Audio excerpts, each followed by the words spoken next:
ನಾನು ಮಾತ್ರ ಹಿಂಗೆ ಅಥವಾ ನೀವು ಇದೇ ಥರನಾ ನಂಗೆ ಗೊತ್ತಿಲ್ಲ, ಹೇಳಿ ನನಗೆ. ಫಾರ್ ಎಕ್ಸಾಂಪಲ್ ಒಂದಿನ ಫುಲ್ ಕೆಲಸ ಮಾಡೋಕಿರುತ್ತೆ, ಆಫೀಸ್ ಕೆಲಸ ಇರುತ್ತೆ, ಇನ್ಸ್ಟಾಗ್ರಾಮ್ ವೀಡಿಯೋ ಮಾಡೋಕಿರುತ್ತೆ ಅನ್ಕಣಿ, ಯೂಟ್ಯೂಬ್ ವೀಡಿಯೋ ಮಾಡೋಕಿರುತ್ತೆ ಅನ್ಕಣಿ, ಆಮೇಲೆ ಅದೊಂದು ನಿಮ್ಮದು ಸೈಡ್ದು ಬಿಸ್ನೆಸ್ದು ಕೆಲಸ ಇರುತ್ತೆ, ಬ್ರ್ಯಾಂಡ್ ಶೂಟ್ ಮಾಡೋಕಿರುತ್ತೆ, ಎಲ್ಲ ಇರುತ್ತೆ. ಬಟ್ ಸಮ್ಹೌ ಆ ಸ್ಟ್ರೆಸ್ಡ್ ಸಿಚುವೇಶನ್ ಹಂಗೂ ಕೆಲಸ ಹೆಂಗೂ ಒಂದಾತು. ಅದೇ ಒಂದಿನ ರಜೆ ಇರುತ್ತೆ ಅಥವಾ ವರ್ಕ್ ಫ್ರಮ್ ಹೋಮ್ ಇರುತ್ತೆ, ಜಾಸ್ತಿ ಅಂತ ಕೆಲಸ ಇರ್ತದಲ್ಲ, ಒಂಚೂರು ಆಚೆ ಕೆಲಸ ಮಾಡ್ರಾಯ್ತು, ಮಾಡ್ರಾಯ್ತು. ಆ್ಯಂಡ್ ಒಂದು ಇನ್ಸ್ಟಾಗ್ರಾಮಿಗೋ ಯೂಟ್ಯೂಬಿಗೆ ಯಾವುದೋ ಒಂದು ವಿಡಿಯೋ ಮಾಡ್ರಾಯ್ತು, ಅಷ್ಟೇ ಕೆಲಸ.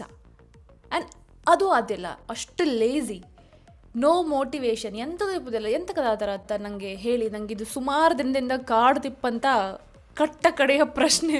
ಆ್ಯಂಡ್ ಇದನ್ನು ನನಗೆ ಅಂತ ಕೇಳ್ತಿದ್ರು ಅಂತ ಕೇಳಿದ್ರೆ, there is a thing called engagement or algorithm ಎಂಥದ್ದು ಒಂದು ಅದೆಲ್ಲ ಇರುತ್ತೆ. ನಾನು 2-3 ದಿನ ಕಂಟಿನ್ಯೂಸ್ ಪೋಸ್ಟ್ ಮಾಡಿದ್ರೆ ಅದಕ್ಕೂ ನನಗೆ ಮತ್ತು ಇಂಪ್ಯಾಕ್ಟ್ ನನಗೆ ಬಿಡುತ್ತೆ. ಸೊ ಅದಕ್ಕೆ ನಿಮ್ಗೆ ಹೇಳ್ತಿದ್ದೆ, ಮತ್ತೆಂತ ಇಲ್ಲ. ನಿಮಗೂ ಅದೇ ಥರ ಸೇಮ್ ಫೀಲಿಂಗ್ ಆದರೆ ಕಾಮೆಂಟ್ಲಿ ಹೇಳಿ. ಗಮ್ಮತ್ತಾಗಿರಿ.